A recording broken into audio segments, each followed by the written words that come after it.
우리가 이제 3월이 되면서 날씨도 이제 많이 풀렸어요. 봄 되는 날씨면서 또 아침에는 또 차면서 온도차가 심할 때입니다. 그래서 감기 조심하세요. 우리 장로님도 감기 드셨는데 온도차에 인해서 이 감기 조심하시고, 또 우리가 영적인 감기도 들어서는 아니 될 것입니다. 자, 오늘 말씀을 보면은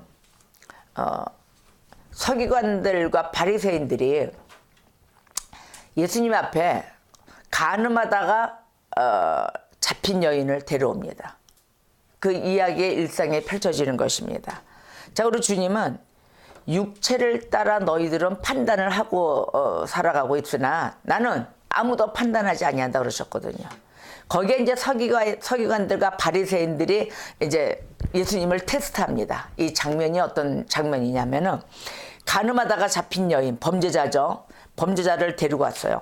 그리고 딱 가운데 세우고 예수님께 판단해 달라고 묻습니다.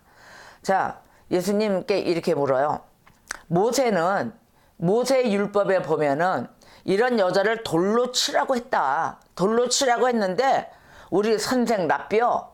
예수님께는 랍비요. 선생은 어떻게 말하시겠습니까? 라고 물었어요. 이렇게 물었던 이 서기관들과 바리새인들은 이유가 있어요. 이렇게 묻는 이유가. 왜냐? 이 예수를 고발하려고 고발할 그 이유, 고발할 그 사유를 만들기 위해서요. 어떻게 대답하느냐에 따라서 예수를 몰아서 세워야 되겠다. 그런데 만약에 예수님 대답에 딸려 있잖아요. 대답을 어떻게 하느냐에 딸려서 범죄자로 몰아서 사형대에 올리느냐 마느냐 이게 달려 있거든요. 근데 만약 예수님이 그래? 야, 그럼 모세 율법이 그랬으니까 그러면 이 여인은 돌로 쳐야 되겠네. 이 여인을 돌로 쳐라. 돌로 여인을 치라. 만약에 이렇게 대답하면은 어떻게 되느냐? 요거는 또 서기관들과 바리새인들이 그 답을 다 안고서 이렇게 대답하면 나는 어떻게 해야지 하고 다 계획을 다 세워놨던 거예요. 어떻게 세워놨냐면 이렇게 대답을 하면은 예수님은 로마 법에 의해서 그 법의 위반자로 고소하려고 했던 거예요. 그래, 여인을 돌로 쳐. 모세 율법이 그래서 율법대로 가면 돌로 쳐야지. 그러면 왜 이게 로마법에 걸리냐 하면은, 로마법의 그 위반자로 걸리냐 하면은 여기에 이 당시 유대인들은 이렇게 돼 있어요.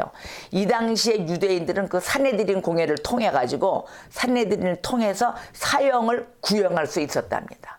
사형을 구형할 수가 있어요. 땅땅 이제 법관이죠. 산헤드린 법관에서 빵빵 때리면 판사가 얘는 또 간음을 하였구나. 그러면 내가 이거를 사형에 처한다고 판결을 빵빵 때려요. 그런데 이 사형 집행은 누가 하냐면 로마 총독관할이래요. 로마 총독이 할 수 있는 거거든요.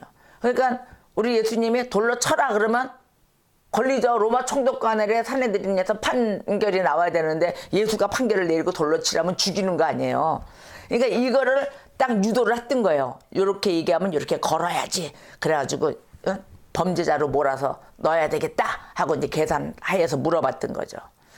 그 다음에 동시에 또 하나 또 걸리는 게 뭐냐면 우리 예수님이 주장했던 건 뭡니까? 사랑을 주장했잖아요. 사랑하라. 너희는 서로 사랑하라. 사랑하라.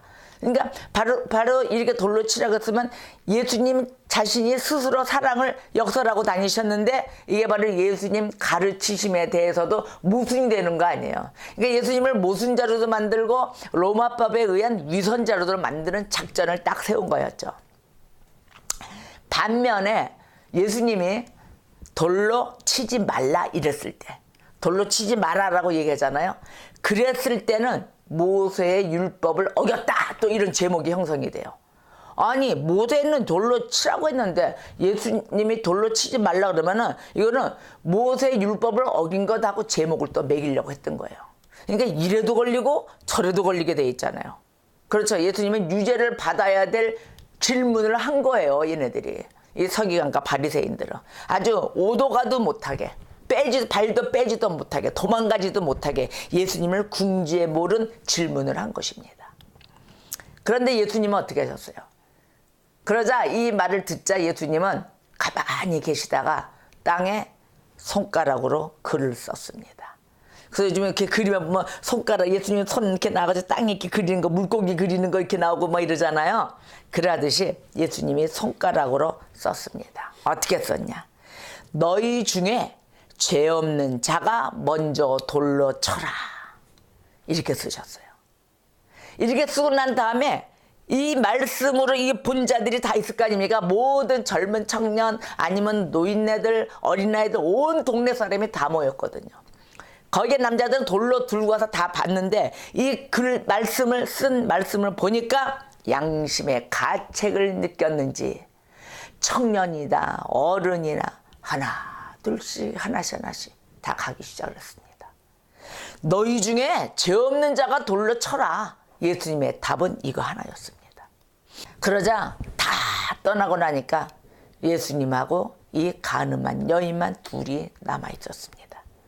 그러자 주님은 여인한테 질문합니다. 여자여, 너를 고발하던 그들이 어디 있느냐? 너를 정죄한 자가 없느냐? 이렇게 물어봤어요. 그러니까 이 가늠한 여자가 주변을 다 보더니 주여 없나이다 대답을 하니까 주님이 이랬어요. 나도 너를 정죄하지 아니한다. 나도 너를 정죄하지 아니하니까 너는 가서 다시는 죄를 범하지 말라라고 말씀하십니다. 이 얼마나 감동적인 이때 이 상황은 이 가늠한 여인은 막 이 가슴 속에 어찌할 바를 몰랐을 것입니다. 여러분 우리는 다 죄를 지어요. 틈만 주면 1초도 넘어가면 죄 지어요. 우리 생각이 죄니까요. 맨날 범죄할 생각만 하고 있어요. 그러나 되면 죄 짓고 와서는 심장이 동동동동 뜁니다. 이거 어떻게 하면 좋지? 어떻게 하면 좋지? 이랬을 때 이 가늠한 여인만 뿐일까요? 우리 역시도 가늠하고 산다는 거예요. 세상을 바라보는 것 자체가 가늠이에요. 그러고 가서는 엎드려 눈물 펑펑 흘립니다. 그런데 우리 주님은 매번 우리가 사고치고 가늠하고 올 때마다 우리 주님은 이렇게 얘기하시는 거예요. 야, 너 깨우쳤냐? 그러면 이제는 다시는 죄를 짓지 마라. 또 보내주십니다. 다시는 죄를 짓지 말라. 그리고 예수님은 또 말씀하십니다. 나는 세상의 빛이다. 나는 세상의 빛이니 나를 따르겠냐? 그러면 나를 따르는 자는 어둠에 다니지 않거든. 그러니까 나를 따르려면 진짜 따라라. 어둠에 다니지 않고 너희들은 무엇을 얻느냐면 생명의 빛을 얻으리라 라고 말씀하시는 것입니다. 아멘이에요. 생명의 빛을 얻어야 될 우리가 계속 세상과 가늠하고 짝하고 다니는 이유가 뭘까요? 일단 내가 살려고 해서 그런 거예요. 나 좀 살고 싶은 거예요. 어떻게 살고 싶냐? 하나님의 방법대로 살고 싶은 게 아니라 내 방법대로 살고 싶어서 그런 거예요. 꼭 가져도 큰 걸 갖고 싶고 요만한 샘플이 있다 하더라도 그걸로 다 살 수가 있는데 꼭 큰 걸 가져야만이 만족을 느끼는 이러한 육신의 욕망, 정욕을 갖고 있기 때문인 것이에요. 제가 화장대에 이렇게 봤어요. 그 옛날에는 예수님을 알기 전에는 화장품이라는 게 로션, 스킨 뭐 이런 게 샘플을 쓰는 거는 아주 그 비참하게 생각을 했었어요. 그리고 샘플은 그냥 그냥 허접스럽게 주는 거고 버려두고만 이고 뭐 놔두면 뭐 누가 없는 사람들이 필요한 사람들이 쓰는 거구나 이렇게 생각을 했었어요. 그래서 정품만 사서 쓰면은 다 되는 줄 알았거든요. 아니 근데 주님 품 안에 왔는데 어느 날 내 화장품대를 보니까 샘플로 조금 뭐 샴푸도 샘플, 스킨 로션도 샘플, 영양제도 샘플 이렇게 쫙 진열이 돼 있는 거예요. 근데 그걸 보면서 그랬어요. 야, 나한테는 필요한 게 다 있구나. 저는 그런 게 필요한 것인 줄 몰랐었거든요. 근데 이 필요한 것, 조그만 거에 대해서도 만족을 느끼고 기쁨을 나누고 아니 없는 게 없잖아요. 작은 거라도. 그 작은 데서 모든 걸 다 영양분이고 먹고 다 취할 수 있더라고요. 그랬을 때 하나님 감사합니다. 어쩜 저한테는 이렇게 아주 모자른 거 없이 다 채워져 있나요? 중고품이 가전제품이 중고품입니까? 사용할 수 있으면 되잖아요. 꼭 새 걸로 사야만이 좋을까요? 물론 새 거 사면 좋죠. 새로 신제품, 신형 뭐 이런 거 다 사면 좋죠. 그런데 그거를 가질 만한 여건이 안 돼 있고 뭐 중고가 되었던 시간이 좀 지났던 샘플이 되었던 채워져 있다. 사용하는데 불편함이 하나도 없다. 얼마나 기쁩니까? 이런 기쁨을 나누는 어느 한 그 내 모습이 돼 있더라고요. 그랬을 때 하나님의 역사를 바라봤어요. 아, 하나님은, 하나님의 주시는 그 기쁨은 조그만 것, 작은 것, 어떤 그 분량이 어떤 일어날 수 없는 곳에서도 그 조그만 소량인데도 하나님의 채워주시는 그 모든 기쁨은 다 채워질 수가 있구나. 이래서 그 기쁨을 다 누릴 수가 있구나. 작든지 크든지. 바로 이 차이입니다. 꼭 커서만이, 많아서만이 우리가 만족하는 게 아닙니다. 어떤 분량이 되더라도 다 만족할 수 있는 걸 만들어 놓으셨다는 거예요. 이게 하나님의 역사였어요. 하나님의 역사를 그렇게 해서 기쁨을 나누고 갔었습니다. 그런데 우리가 그 왜 어둠의 세상으로 자꾸 가느냐? 욕망이 커서 그래요.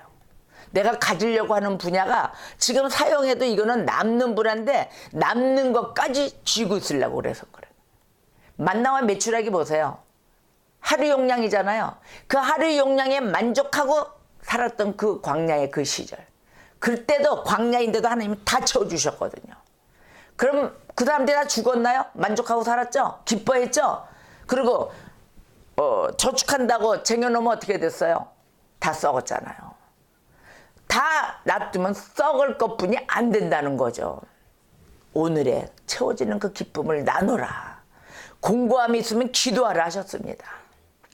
바로 이러한 것, 주님이 주시는 거는 생명의 빛이라. 그 빛을 얻을 것이다 너희들도. 그래서 나를 따르라 하시는 것입니다. 우리가 영적인 이 간음자로서 우리는 돌에 맞아 죽어도 100번 맞아 죽었어야 돼요. 그렇죠?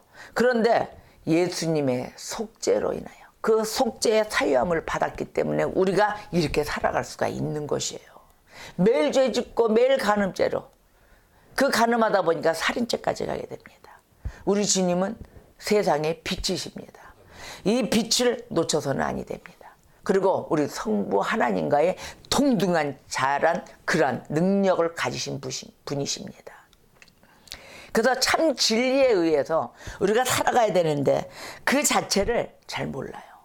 근데 요한복음 8장에 보니까 예수님을 이 참 진리를 증거하는데도 우리 성부 하나님과의 동등한 자인데도 사람들은 도리어 그를 돌로 치려 했습니다. 자, 요즘 미투 운동이 많이 벌어지죠. 이 미투 운동이 프랑스는 길 가던 여자한테 휘바람만 불러도 벌금을 적용하고 미투에 다 해당이 된다고 그러는데요. 아주 이제는 이쁜 것도 죄가 됐습니다. 이제 이쁜 게 죄. 이쁜 것은 무죄 그랬거든요. 아름답고 이쁜 것은 무죄 그랬는데 이쁜 것도 죄가 됐어요. 바라보고 잘못된 눈으로 바라봤다가도 미투에 거기에 다 신고 고발될 것입니다. 그런데 이러한 미투 운동에 대한 개념을 잘 아셔야 되는데 미투, 자 그러면 진짜 억울하게 당한 자들 많아요.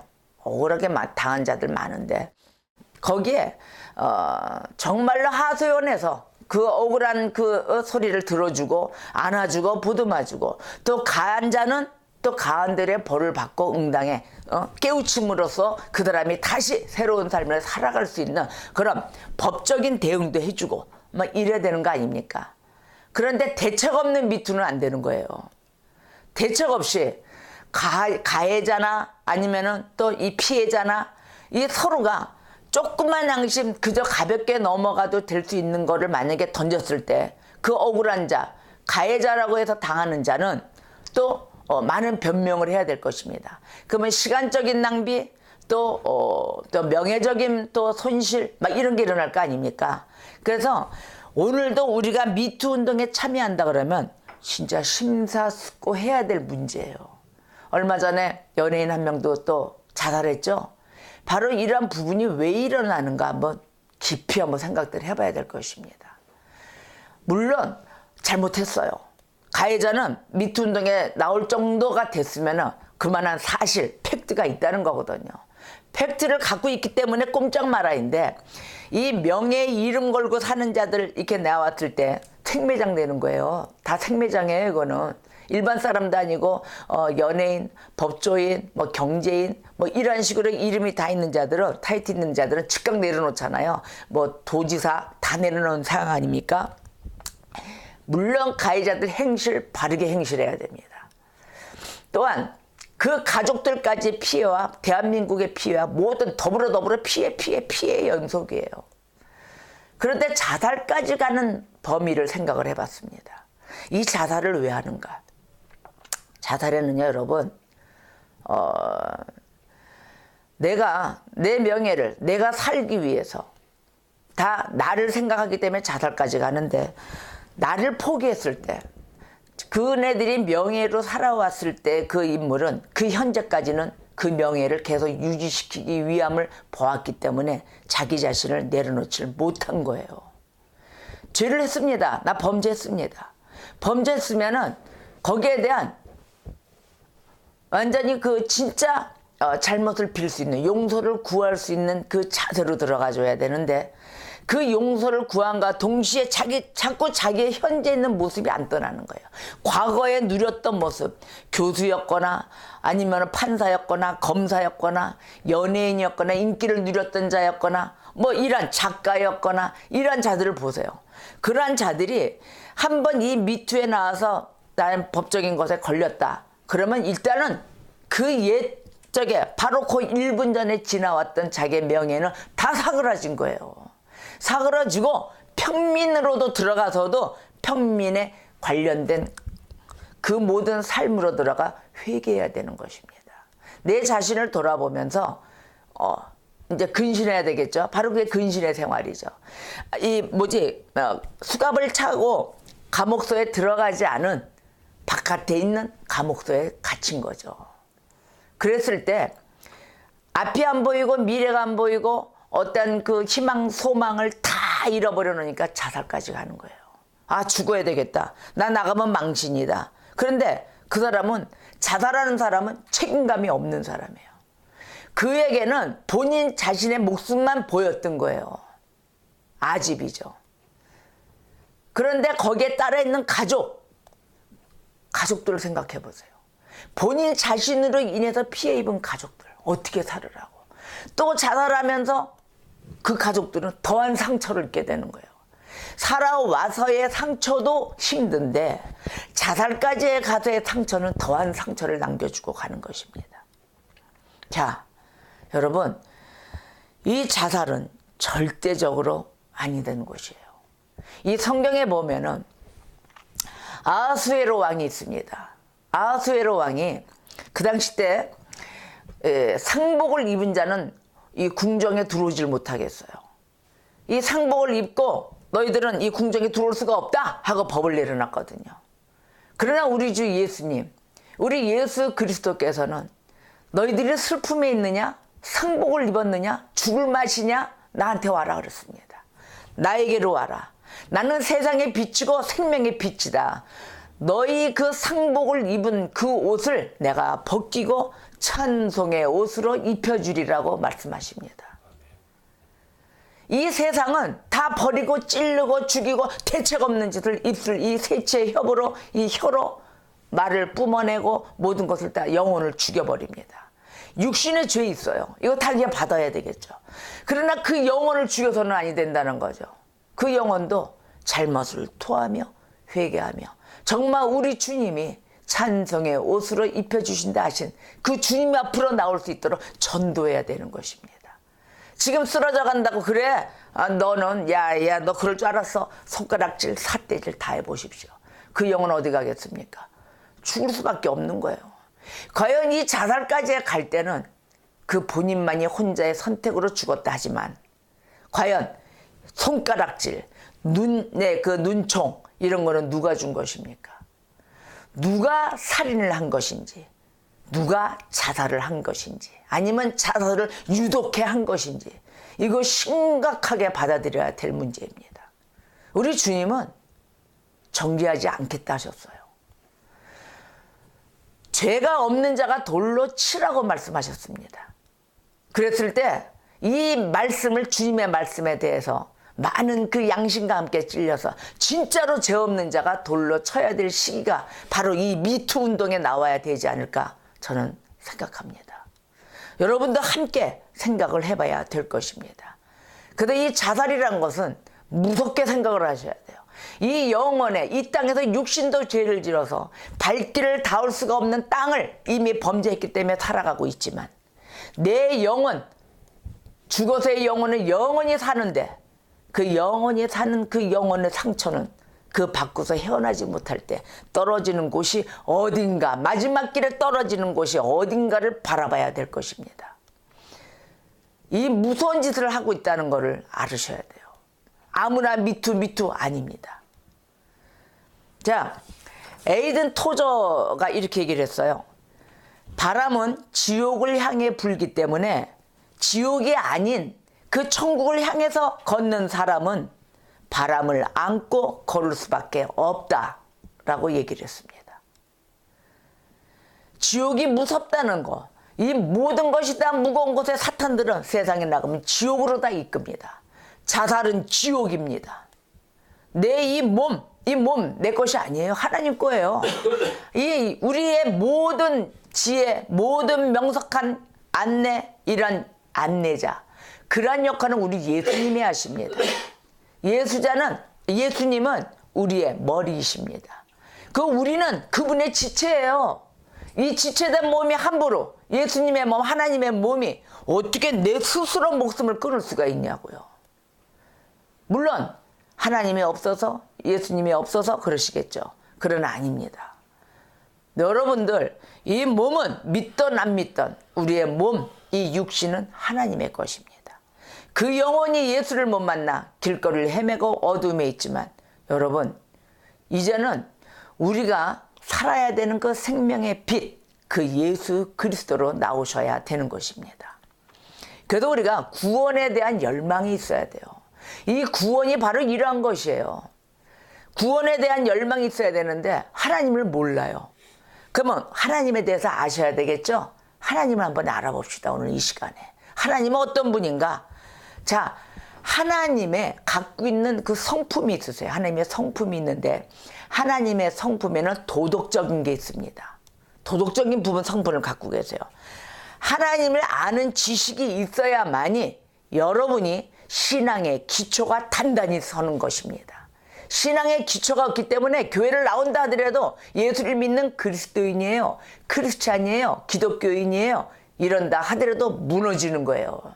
예수 믿는 자들, 교회 나와서 나 예수 믿는 자들 자살 많이 해요. 자살의 유혹, 감동 어쩌면 더 클지도 모릅니다. 무섭다 하면서도 달려가요. 자, 하나님의 본질을 볼까요? 하나님의 본질은 무엇입니까? 영이십니다. 하나님의 본질은 영이세요. 우리가 눈으로 볼 수가 없어요. 하나님의 본질은 영이신데 전지전능하시다고 우리가 신앙 고백하죠? 전지전능하십니다. 뭐 하나 못하시는 게 아무것도 없어요. 그래서 모든 것을 다 알고 계십니다.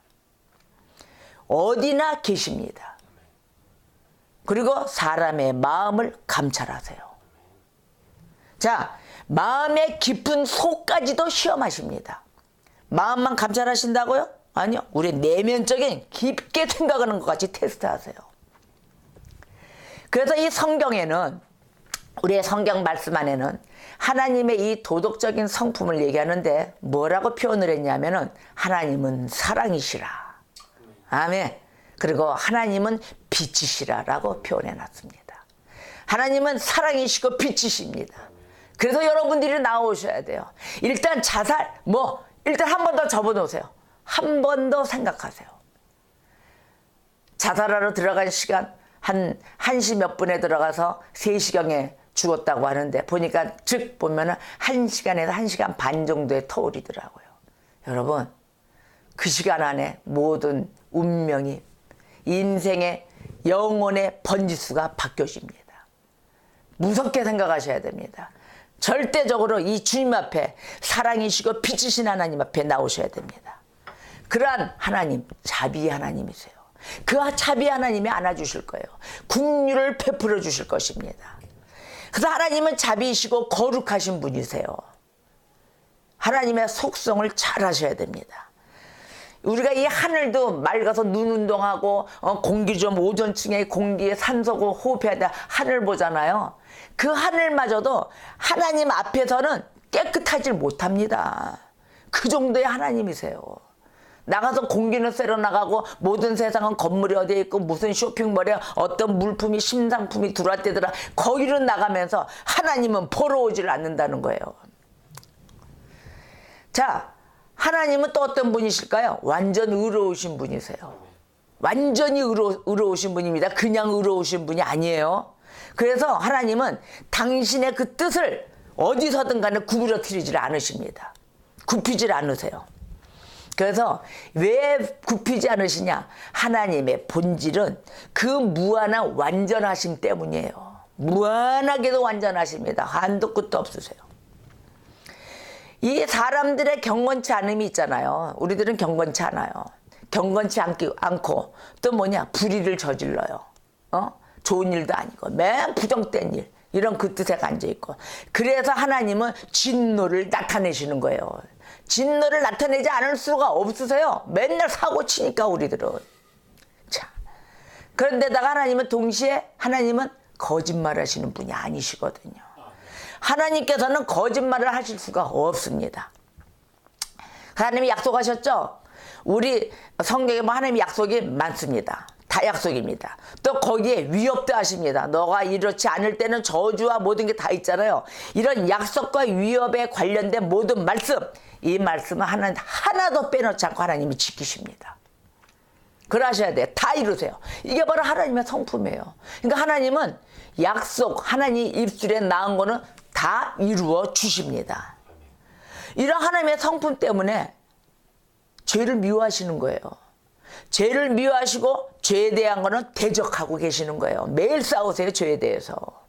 호시탐탐 우는 사자가 두루 산길자를 찾고 돌아다니느니 거기에 대적하고 싸울 자 바로 하나님 한 분뿐이신 것입니다. 하나님 말씀으로 우리가 전신갑주를 입는 거예요. 그래서 무너지지 않으려고. 또 그것뿐이에요. 순결성 무한하십니다. 이 순결성, 무한하신 순결성을 또 지니고 계시죠. 이 순수한 순결성에 하나님의 아버지를 우리가 아버지라고 부르고 있는데 그 자식들은 순결성이 어떻게 돼 있는가도 보아하셔야 돼요. 순결성을 소유하신 분.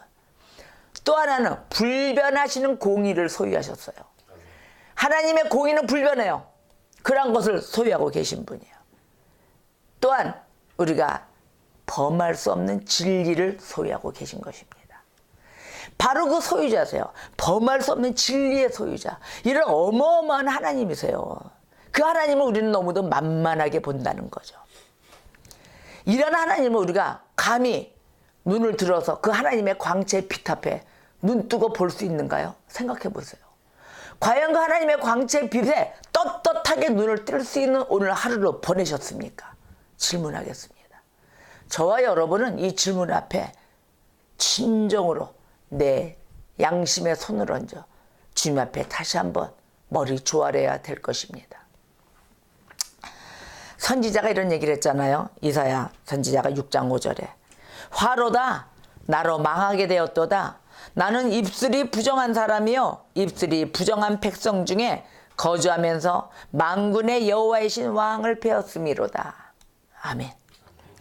이 거룩하신 하나님, 이 하나님 앞에서 이 사람의 이 깊게 깔아져 있는 부패성, 이 부패성과 죄악성이 어떻게 보이겠습니까? 우리는 죄악성, 부패성 너무도 드글드글 다 안고 있습니다. 하나님 앞에 나아간다는 것, 바로 이런 것. 쉽게 아무나 가서 턱 아유 사랑의 하나님이니까 다 안아줘? 다 안는다고요? 자, 그러면 우리의 죄성, 죄는 어떻게 깨달아야 돼요? 그랬어요. 묻더라고요. 죄는 어떻게 깨달아야 됩니까? 스스로 뭐 기도하면 하나님의 음성이 들려가지고 이건 내가 오늘 잘못했습니다. 엉엉대고 울어서 그럴까요? 아니에요. 율법을 아셔야 돼요. 우리에게는 하나님이 십계명이란 걸 주셨습니다. 십계명의 율법입니다. 바로 이 십계명의 율법이 바로 도덕법이에요. 도덕적인 성품을 가지신 하나님, 그 하나님이 모세에게 십계명의 율법을 던져주셨어요. 바로 이게 도덕법입니다. 이 법을 지켜라입니다. 자, 도덕법의 영성, 이 영성을 아셔야 돼. 이게 바로 영성의 이제 말씀의 영성으로 들어갑니다. 영성을 아셔야 되는데, 이 도덕법인 십계명의 율법, 바로 마음과 또 이 생각, 우리의 마음이 있고 생각이 있잖아요. 이 생각을 순종하게 원하는 것입니다. 순종을 요구하는 거예요. 마음과 생각에 대한 것을 율법에 의해서, 십계명에 의해서 순종하라 하고 요구하시는 것입니다. 그러면 이 율법은 우리가 율법에 따라서 움직이는 활동면 있잖아요. 생활면뿐이 아니에요. 우리 안에 있는 영혼의 깊은 내면까지도 원하시는 거예요. 행동만 그렇게 하라가 아니에요. 내 안에 있는 생각도 모두 이 말씀에 의해서 모든 것이 내 영혼의 번지수도 이 십계명에 의해서 번지수에 정해져서 그 집에 거주해야 되는 거예요. 살아야 되죠. 거주민이 돼야 되겠죠. 근데 우리는 연약해요. 우리는 그런 얘기 많이 하죠. 우리 인간은 연약해요. 우리가 그걸 어떻게 다 지켰습니까? 맞아요. 인간의 연약함을 또 감안하십니다. 감안하시는데 그거를 감안해서 이거 뭐 안 지켜야 되고 내가 좀 깎아줄게 이러신다고요? 아니에요. 안 깎아요. 절대 절감하고 디스카운트 하는 게 없습니다. 깎아주세요. 좀 세일 좀 해주세요. 오늘 박앤 세일 90% 세일, 블랙데이다 10%만 가서 돈 준댄다. 가서 테레비 그냥 대형 사오자. 이러한 게 아니에요. 십계명은. 십계명의 율법에는 우리의 인간의 연약함을 다 감안해서 그 요구를 깎아주고 좀 지키지 못하는 것도 그래 내가 이거 좀 인정해줄게. 그러지 않습니다. 절대적으로 지켜야 되는 거예요. 그래서 야고보서 2장 10절에서 11절 말씀이 이렇습니다. 누구든지 온 율법을 지키다가 그 하나를 범하면 모두 범한 자가 된다. 그래서 간음하지 말라 하시니가 또한 살인하지 말라 하셨은즉 너가 비록 간음하지 아니하여도 살인하면 율법을 범한 자가 되느니라. 아멘. 십계명 중에 하나라도 어겨도 다 어긴 거예요. 다 범한 자, 죄인이 되는 것입니다. 이러니 율법의 완전성, 이거는 정말 엄청난 주제죠. 엄청난 거예요. 그냥 아니에요. 여러분 십계명 꼭 지키셔야 돼요. 그런데 우리는 이 율법의 의도를 이해해야 돼요. 율법의 의도가 무엇인가? 의도도 잘 하셔야 돼요. 지금 자, 율법을 주셨잖아요. 우리에게. 왜 주셨냐면은 그 이유가 있습니다. 우리를 구원하고자 하심이 아니에요. 구원하려고 이 율법을 주신 게 아닙니다. 어떤 거냐면은 우리들을, 인간들을 다스리고 정죄하기 위한 것이에요. 다스리고 정죄하려고 한 것입니다. 왜? 죄가 무엇인가를 보여주기 위해서요. 이걸 알아야만이, 십계명을 알아야만이 내가 지은 죄가 무엇이다, 아니면 모든 사람들의 죄가 이것이구나, 이거를 범했을 때는 죄가 이것이다라고 확실하게 보여주기 위함입니다. 죄를 보여주고 이 죄를 범하잖아요. 이 죄를 짓게 되면은 우리를 정죄하는 것이에요. 우리를 정죄함을 분명하게 보여주기 위함이란 걸 알으셔야 됩니다. 그래서 율법을 주신 거예요. 로마서 3장 20절에 그러므로 율법의 행위로 그의 앞에 의롭다 하심을 얻을 육체가 없다 그랬었거든요. 육체가 없나니 율법으로는 뭐냐? 죄를 깨달음이니라. 아멘. 오직 율법으로 인하여 죄를 깨닫는 거예요. 그러면 우리가 스스로 정죄할 수 있잖아요. 어머나 이거 나 이거네, 어머 이거네. 남이 하기 전에 내가 먼저 하는 거예요. 그래서 갈라디아서 3장 19절에 이랬어요. 그런즉 율법은 무엇이냐? 범법함으로 더하여진 것이라. 법을 범함으로써 죄를 지음으로써 더하여진 것이라. 그래서 천사들을 통하여 한 중보자의 손으로 베푸신 것인데 약속하신 자손이 오시기까지 있을 것이라. 이 율법은 안 없어집니다. 아멘. 그래서 율법을 우리가 알지 못하면 아무것도 할 수가 없어요. 무엇을 하신다고 가려고 하십니까? 율법을 꼭 아셔야 돼요. 그래서 죄는 불법이라, 이렇게 요한일서 3장 4절에 그런 거예요. 죄가 불법이다. 근데 이 뭐냐? 죄는 율법을 범함이라. 이런 말이나 똑같은 말이에요. 죄는 즉 율법을 범한 것이 죄다. 그래서 율법을 우리가 떠나는 즉시 어떻게 돼요? 모든 죄를 다 짓는 것입니다. 그래도 우리의 죄를 바라보는 그러한 생활을 사셔야 되는 거예요. 매일매일. 얼마나 우리가 지금 큰 죄를 짓고 있습니까? 그래서 다 죄 지은 자예요. 그래서 율법에 요구하는 것, 이것이 완전한 수준에 못하잖아요. 완전한 수준에 미치지 못해요. 다 하질 못해요. 이거 죄예요. 그래서 우리가 매일 죄를 짓고 산다고 얘기하는 거예요. 그래서 율법을 대적하는 것만큼 죄가 되는 것입니다.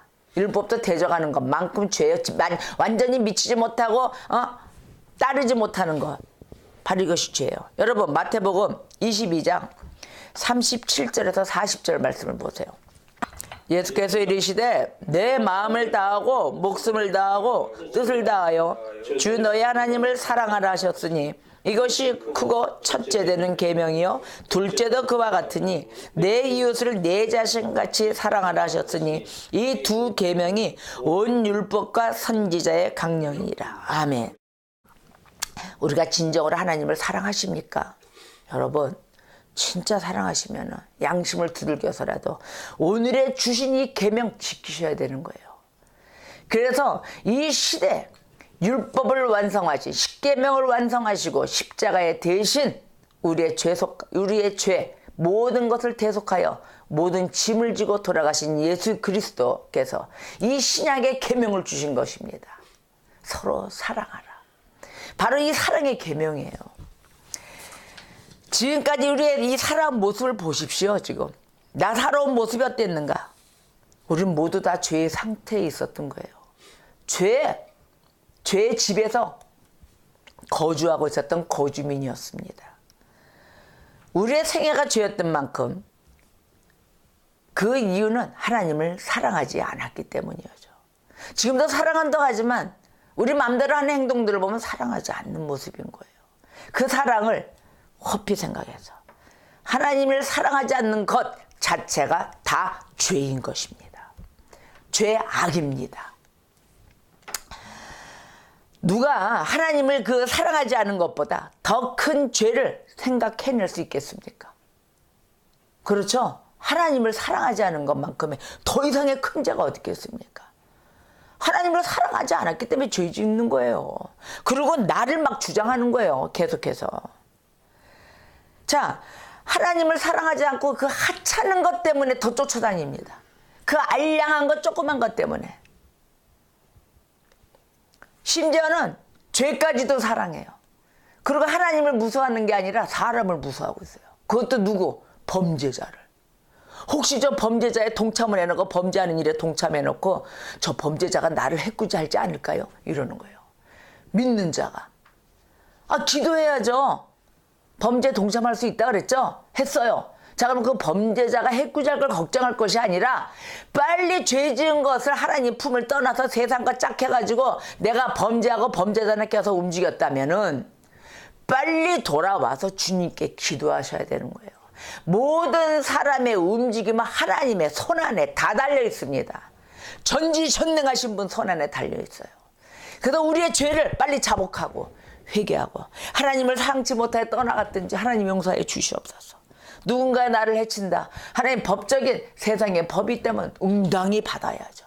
받되 내 영혼만큼은 주님을 떠나지 않게 하여 주시고 성령 하나님 나를 보호해 주시고 자비 하나님 나를 안아 주시옵소서라고 기도해야 되는 것입니다.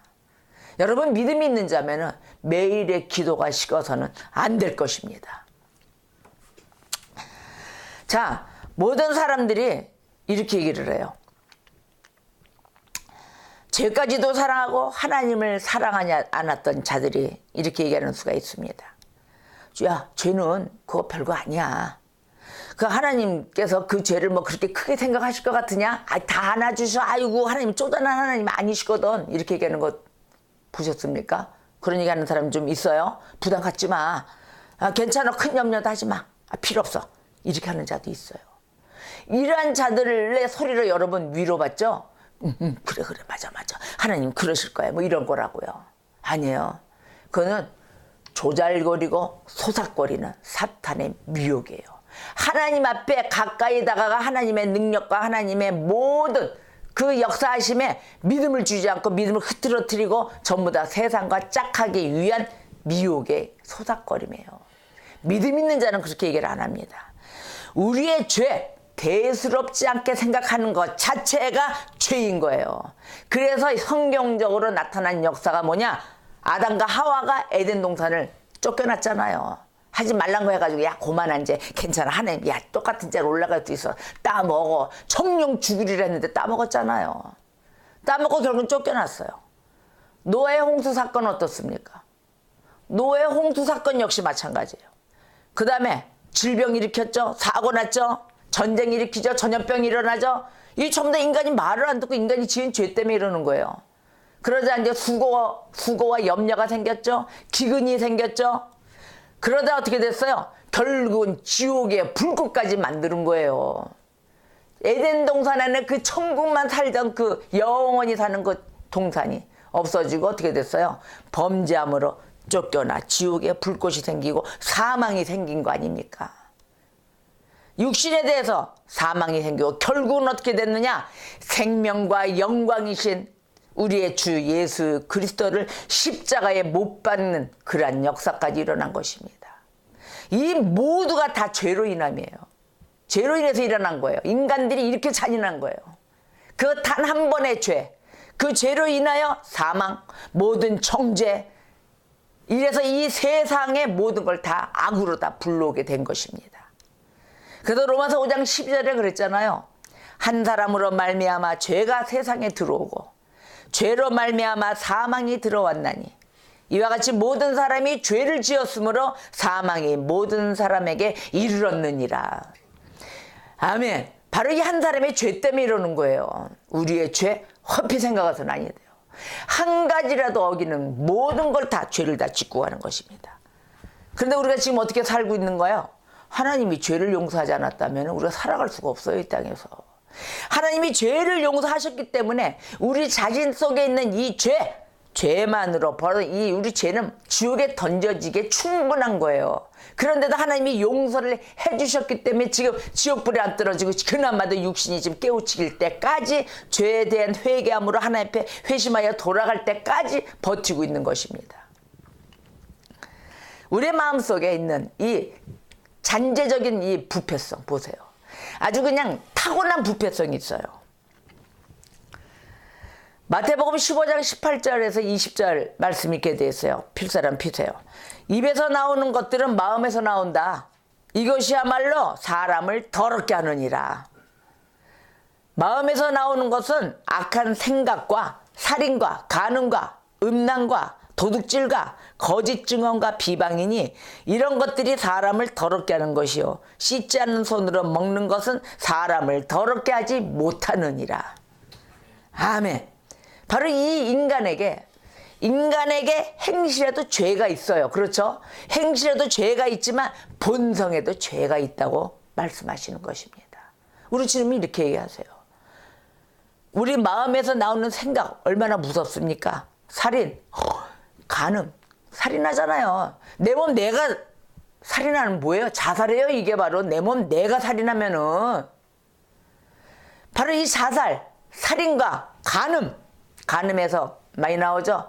남의 것 탐험해가지고 내 가정 외에 다른 것도 범하는 것도 간음인데 이거 못해 믿음까지도 다 간음을 하고 세상과 짜가고 나가고 있는 이런 모습이 바로 우리의 모습인 것입니다.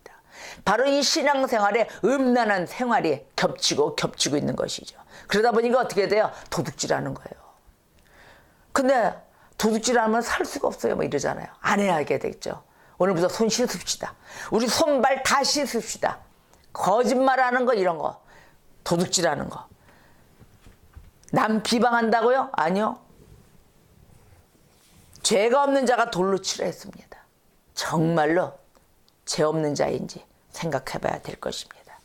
이렇게 해서 우리의 마음이 오염되는 걸 막아야 돼요.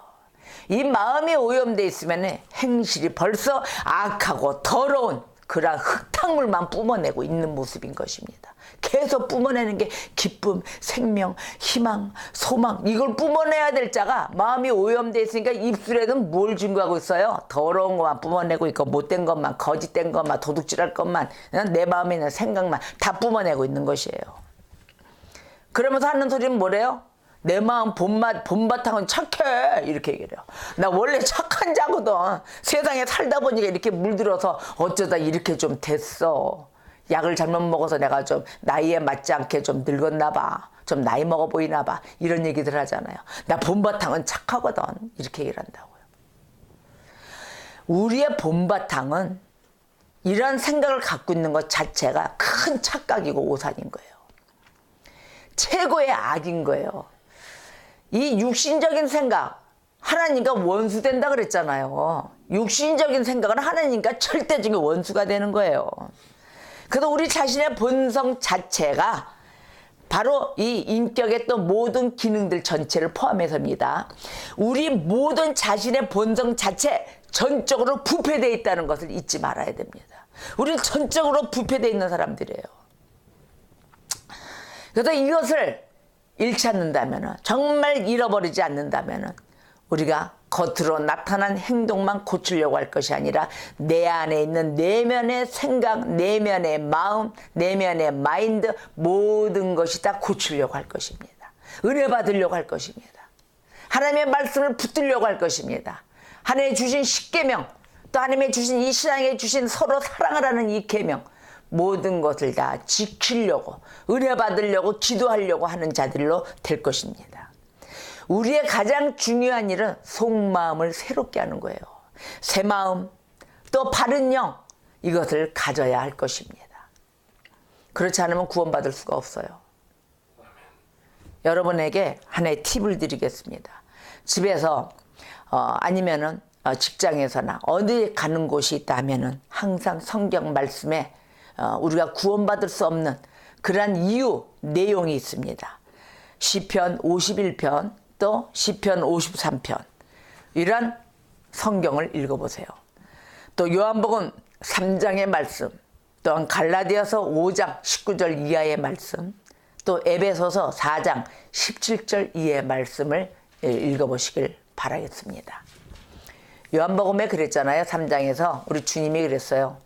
진실로 진실로 사람이 거듭나지 아니하면 하나님 나라를 볼 수가 없다고 했습니다. 우리가 진실로 진실로 거듭나야 합니다. 물과 성령으로 나지 아니하면 하나님 나라에 들어갈 수가 없다고 하셨습니다. 진정한 은혜와 그 믿음 아래 기도하며 달려나갈 때 우리 주 예수 그리스도 세상의 빛이십니다.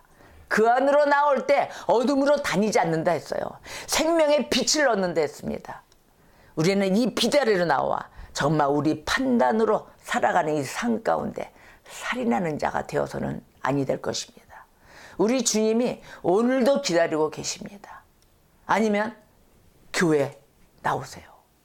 아니면 예배당, 이제는 뭐 믿을 만한 곳이 없다고요? 아니요. 일단 나오세요. 하나님이 역사하십니다. 여러분은 우리 주님을 바라보고 나오세요. 사람을 바라보고 예배당에 나가는 게 아니에요. 그러나 가짜 앞에 나가서는 안 되겠죠.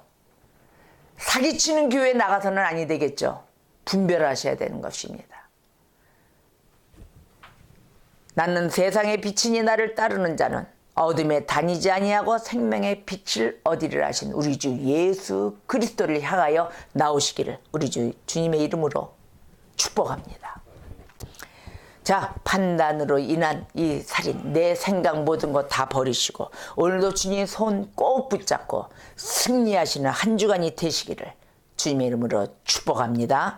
오늘의 말씀 요한복음 8장 15절 시작. 너희는 육체를 따라 판단하나 나는 아무도 판단하지 아니하노라. 아멘. 우리 주님 앞에 나와 진정한 판단 속에 누구를 정죄하거나 그러지 않고 우리 주님도 아무도 정죄하지 않으신다 했습니다.